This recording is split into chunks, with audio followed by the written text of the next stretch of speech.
The Great Beauty, original title La Grande Bellezza, 2013 film directed by Paolo Sorrentino, starring Tony Servillo, won the Oscar for the Best International Feature that year.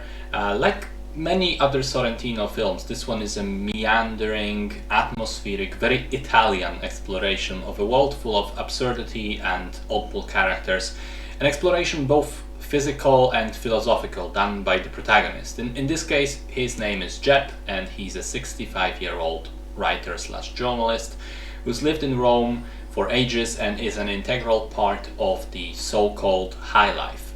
He dresses well, he spends his life mainly between parties with posh friends and going to art exhibitions and performances and so on.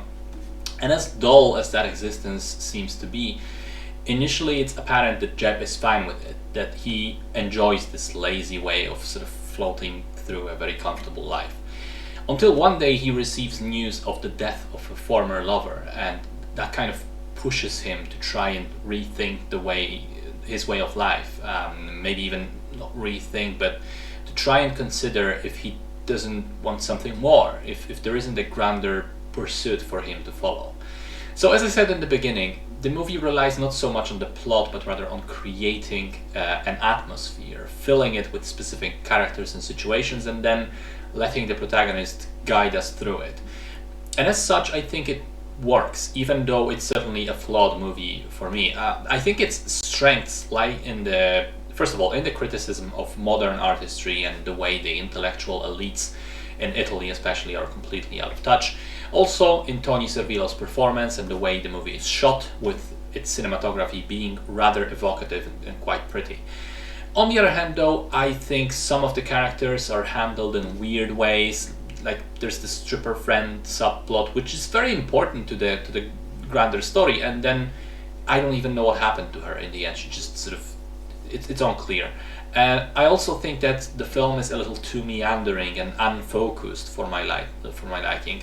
I thought that in this regard, Sorrentino did a much better job with The Hand of God, the more recent film, where that same style of filmmaking is done better, perhaps because of the nature of its protagonist. There it was a teenager coming of age, here it's an older guy, and it just didn't fully click to me.